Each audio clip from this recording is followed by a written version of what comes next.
क्या ज़ेप्टो का business model India में सस्टेनेबल है? इस तरह की बिजनेसेस में प्रॉफिटेबिलिटी हमेशा ही मैटर ऑफ कंसर्न रही है, लेकिन क्या ज़ेप्टो प्रॉफिटेबल हो सकता है? क्या ज़ेप्टो का असल कंपटीशन बिग बास्केट या ब्लिंकिट है या कुछ और?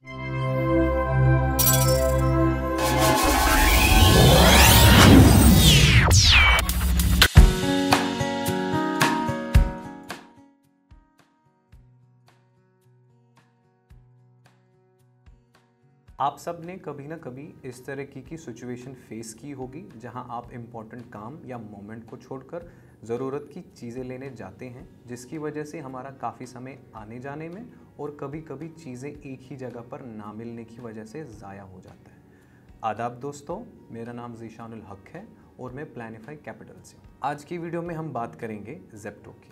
क्यों ज़ेप्टो इंडिया के क्विक कॉमर्स सेगमेंट को कैप्चर करके भी अल्ट्रा सक्सेसफुल नहीं हो सकता? क्या ज़ेप्टो का बिजनेस मॉडल इंडिया में सस्टेनेबल है? क्या ज़ेप्टो प्रॉफिटेबल हो सकता है? क्या ज़ेप्टो का असल कंपटीशन बिग बास्केट या ब्लिंकिट है या कुछ और? ज़ेप्टो इंडिया के इंस्टेंट ग्रोसरी डिलीवरी और क्विक कॉमर्स सेगमेंट में आता है, जो कि इंस्टेंट डिलीवरी में एक्सपर्टीज रखता है। ज़ेप्टो की ऐप से आप groceries, personal care products, electronic products और भी काफ़ी सारी चीज़ें ऑर्डर कर सकते हैं।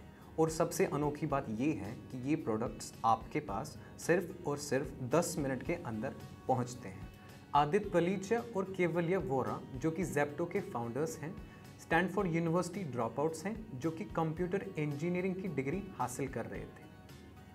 आदित्य और केवल्य ने ज़ेप्टो से पहले किराना कार्ट की शुरुआत 2020 में एक ग्रोसरी डिलीवरी सर्विस के तौर से की थी, जिसमें 45 मिनट्स की प्रॉमिसिंग डिलीवरी की जाती थी। लेकिन मार्केट में मिस अलाइनमेंट की वजह से ये स्टार्टअप सिर्फ 10 महीने ही चल पाया। इसके बाद फाउंडर्स ने ज़ेप्टो को किराना कार्ट टेक्नोलॉजीज प्राइवेट लिमिटेड के अंदर रीब्रांड करके अप्रैल 2021 में ऑपरेशंस को शुरू किया। इस बार के बिजनेस मॉडल में डिलीवरी को 45 मिनट्स के बजाय 10 मिनट के अंदर डिलीवर करने का वादा था। इस अनोखे बदलाव को ज़ेप्टो ने डार्क स्टोर्स के माध्यम से हासिल किया है। ये डार्क स्टोर्स क्या है? Dark stores online order fulfilment centre या वेयरहाउस होते हैं जो कस्टमर्स के ऑनलाइन ऑर्डर को फुलफिल करने में यूज़ होते हैं, जो कि ट्रेडिशनल स्टोर से काफ़ी मुख्तलिफ होते हैं। डार्क का नाम इसलिए दिया गया है क्योंकि ये नॉर्मल पब्लिक के लिए ओपन नहीं होते हैं, बल्कि सिर्फ ऑनलाइन ऑर्डर को फुलफिल और डिस्पैच करने में डेडिकेटेड होते हैं। डार्क स्टोर्स को यूजुअली हाई ट्रैफिक एरियाज में लोकेट किया जाता है, जिसकी मदद से ऑर्डर्स को कस्टमर तक पहुंचाने में आसानी हो जाती है, जो कि ज़ेप्टो का प्रॉमिस भी है। ज़ेप्टो डार्क स्टोर्स की लोकेशन को कैसे डिसाइड करता है? डार्क स्टोर्स की लोकेशन को डिसाइड करने के लिए ज़ेप्टो कुछ चीज़ों का ध्यान रखती है। सबसे पहले उस एरिया के बाइंग पैटर्न्स, यानी कि कौन सी चीज़ें उस एरिया में सबसे ज़्यादा खरीदी जाती हैं और उस एरिया की खर्च करने की सलाहियत क्या है। दूसरी चीज़ लोकेशन इंजीनियरिंग है, जिसके अंदर उस एरिया के रियल एस्टेट प्राइसिंग और ट्रैफिक रूट को एनालाइज किया जाता है, जिसकी मदद से डिलीवरी टाइम का अंदाज़ा लगाया जाता है। तीसरी और आखिरी चीज़, डार्क स्टोर्स को सेंट्रलाइज लोकेशन पे ओपन किया जाता है। डार्क स्टोर्स का स्ट्रक्चर काफ़ी ऑर्गेनाइज्ड होता है, जिसमें कैटेगरी वाइज चीज़ों को रखा जाता है। फ्रीक्वेंटली ऑर्डर्ड आइटम्स को एंट्रेंस के नज़दीक ही रखा जाता है, जिसकी मदद से ऑर्डर को जल्दी फुलफिल करने में मदद होती है। इसके अलावा ज़ेप्टो के डिलीवरी पार्टनर्स आसपास की लोकेलिटी से ही होते हैं, जिसकी मदद से डिलीवरी को और भी ज़्यादा ऑप्टिमाइज़ करने में मदद होती है। कोविड-19 के दौरान दुनिया भर में लॉकडाउन की वजह से बिजनेसेस को नुकसानात उठाने पड़े। डिलीवरी को एसेंशियल आइटम्स तक ही सीमित रखने की वजह से ई कॉमर्स ने भी काफ़ी नुकसान उठाया। लेकिन जैसे ही रिस्ट्रिक्शंस को ईज़ कर दिया गया, बिजनेसेस को कंडक्ट करने के लिए ई कॉमर्स सबसे महत्वपूर्ण ज़रिया साबित हुआ। ग्रोसरीज और यूटिलिटीज़ को घर तक पहुंचाने के लिए भी ई कॉमर्स का इस्तेमाल होने लगा, जो कि अब तक प्रिपेयर्ड मील्स तक ही सीमित था।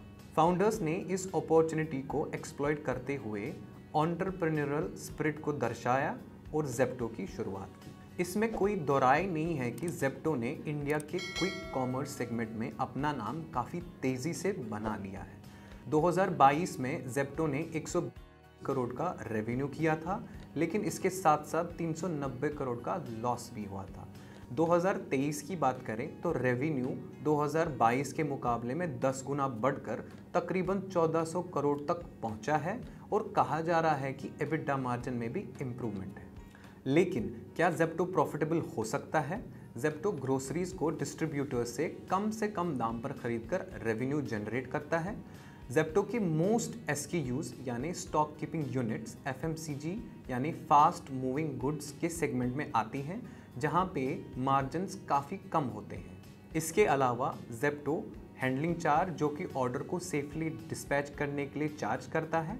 डिलीवरी को फुलफिल करने के लिए ज़ेप्टो डिलीवरी चार्ज को भी ऑर्डर वैल्यू में ऐड कर देता है, जो कि रेवेन्यू का हिस्सा बन जाती है। इसके अलावा एडवर्टीजमेंट और प्रमोशन से भी ज़ेप्टो रेवेन्यू जनरेट करता है। लेकिन यहाँ पे हमें एक इम्पॉर्टेंट बात को समझने की ज़रूरत है। ज़ेप्टो पे ज़्यादातर ऑर्डर किए जाने वाले प्रोडक्ट्स FMCG कैटेगरी के होते हैं, जहाँ पर मार्जिन्स वेफर थिन होने के बावजूद कस्टमर्स को अट्रैक्ट करने के लिए MRP पे डिस्काउंट दिया जाता है, जो कि ज़ेप्टो की मार्जिन्स को काफ़ी हद तक इफ़ेक्ट करता है। ज़ेप्टो को irrespective of the order value her delivery के लिए डिलीवरी पार्टनर को पे करना पड़ता है, जो कि मार्जिन्स को और ज़्यादा वर्स कर देता है। डार्क स्टोर्स के लिए रेंट और SKUs को मेंटेन करने के लिए मेंटेनेंस कॉस्ट्स ज़ेप्टो के लिए नाइटमेयर से कम नहीं है, जो कि ज़ेप्टो की प्रॉफिटेबिलिटी को हैम्पर कर रहे हैं। इस तरह की बिजनेसेस में प्रॉफिटेबिलिटी हमेशा ही मैटर ऑफ कंसर्न रही है। बिजनेसेस को सस्टेनेबली चलाने के लिए प्रॉफिटेबिलिटी का होना काफ़ी ज़रूरी है।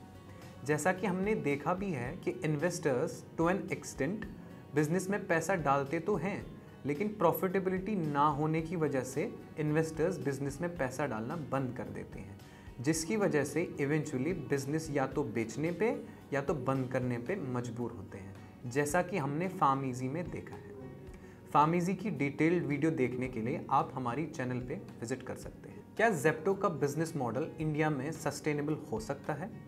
इंडिया में काफ़ी सारी कंपनीज जैसे ब्लिंकिट, इंस्टामार्ट, बिग बास्केट और डंजो इंस्टेंट ग्रोसरी डिलीवरी और क्विक कॉमर्स सेगमेंट में आती हैं। ये सारी कंपनीज काफ़ी समय से प्रॉफिटेबिलिटी के लिए स्ट्रगल कर रही हैं। ऐसी कंपनीज में एक्सपेंसेस रेवेन्यू से ज़्यादा होने के कारण मार्केट में प्रॉफिटेबल होना और सस्टेन करना काफ़ी मुश्किल है।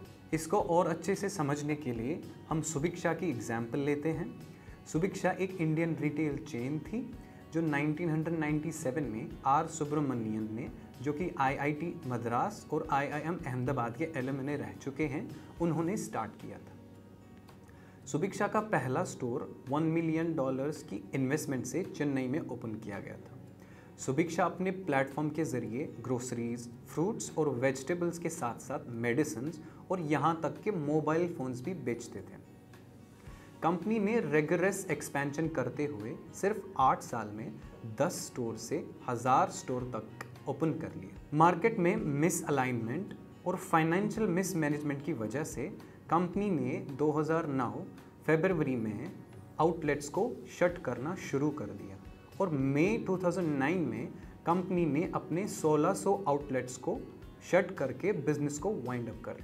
इस एग्जाम्पल से हमें ये सीखने को मिलता है कि जिस भी बिजनेस में एक्सपेंसेस रेवेन्यू से ज़्यादा होते हैं, उस बिजनेस का सस्टेन करना काफ़ी मुश्किल होता है।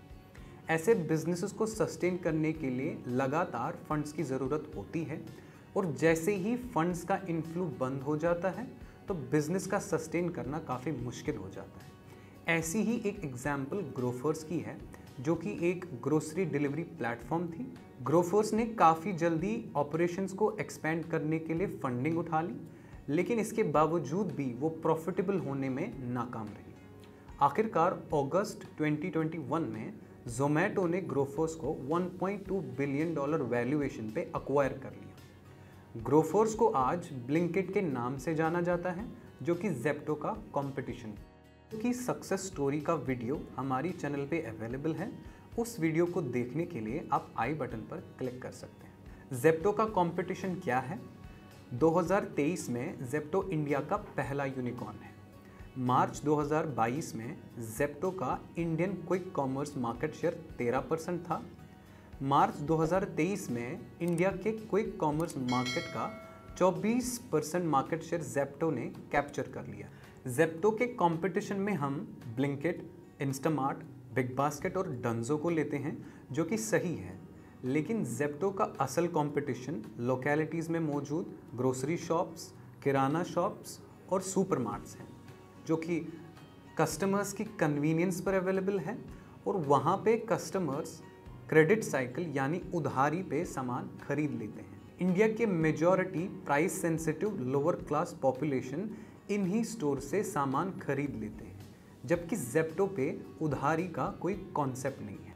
क्विक कॉमर्स से इंस्पायर होके इन लोकल स्टोर्स ने भी डिलीवरी की सुविधा शुरू कर दी है, जो कि 5 से 10 मिनट के अंदर डिलीवरी को पूरा करते हैं। इसके साथ साथ घर पे मौजूद बुजुर्ग जिनका टेक्नोलॉजी से ज़्यादा उठना बैठना नहीं है, इन्हीं स्टोर से कॉल करके सामान को मंगवा लेते हैं। ये स्टोर्स इस डिलीवरी को बिना किसी एक्स्ट्रा चार्ज के पूरा करते हैं। इसके अलावा open network for digital commerce ONDC एक गवर्नमेंट बैक्ड इनिशिएटिव है, जो कि इंडिया में ई कॉमर्स इनिशिएटिव ला रहा है। ये हर तरह के बिजनेस के लिए एक अपॉर्चुनिटी है ताकि वो ई कॉमर्स में पार्टिसिपेट कर सके।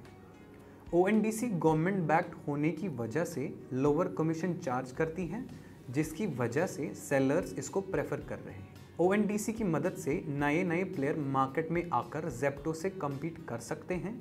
इसके अलावा ONDC के ज़रिए कस्टमर्स को प्रोडक्ट्स कम दाम पर मिल रहे हैं, जो कि इंडियन कस्टमर बेस के लिए काफ़ी बड़ा गेम चेंजर हो सकता है। जेप्टो इंडिया के इंस्टेंट डिलीवरी सेगमेंट में सबसे नया स्टार्टअप है, जिसको हाल ही में यूनिकॉर्न का टाइटल हासिल हुआ है।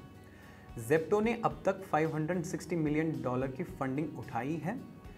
फंडिंग विंटर होने के बावजूद जेप्टो ने हाल ही में $200 मिलियन की फंडिंग $1.4 बिलियन की वैल्यूएशन पे उठा ली है।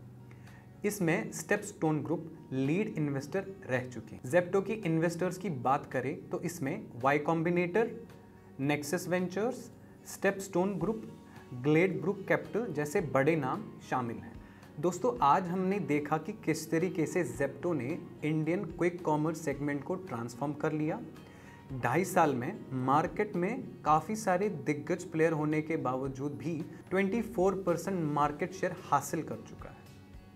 इसमें कोई शक नहीं है कि जेप्टो और भी ज़्यादा मार्केट शेयर कैप्चर करने की सलाहियत रखता है, लेकिन इतिहास कहता है कि ऐसे बिजनेसेस में लॉन्ग टर्म सस्टेनेबिलिटी और प्रॉफिटेबिलिटी को हासिल करना काफ़ी मुश्किल है। जेप्टो पर एक्सटेंडेड रिपोर्ट पढ़ने के लिए आप प्लानिफाई की वेबसाइट पर जा सकते हैं, जिसका लिंक डिस्क्रिप्शन में दिया गया है। ऐसे ही यूनिकॉर्न्स, प्री-IPOs और स्टार्टअप्स में इन्वेस्ट करने के लिए जुड़े रहिए हमारे साथ। हमारे पास यूनिकॉर्न्स, प्री-IPOs और स्टार्टअप्स के शेयर्स आते रहते हैं, जो हम कस्टमर्स को first come first serve basis पे प्रोवाइड करते हैं। आप हमारा iOS और एंड्रॉयड ऐप भी डाउनलोड कर सकते हैं।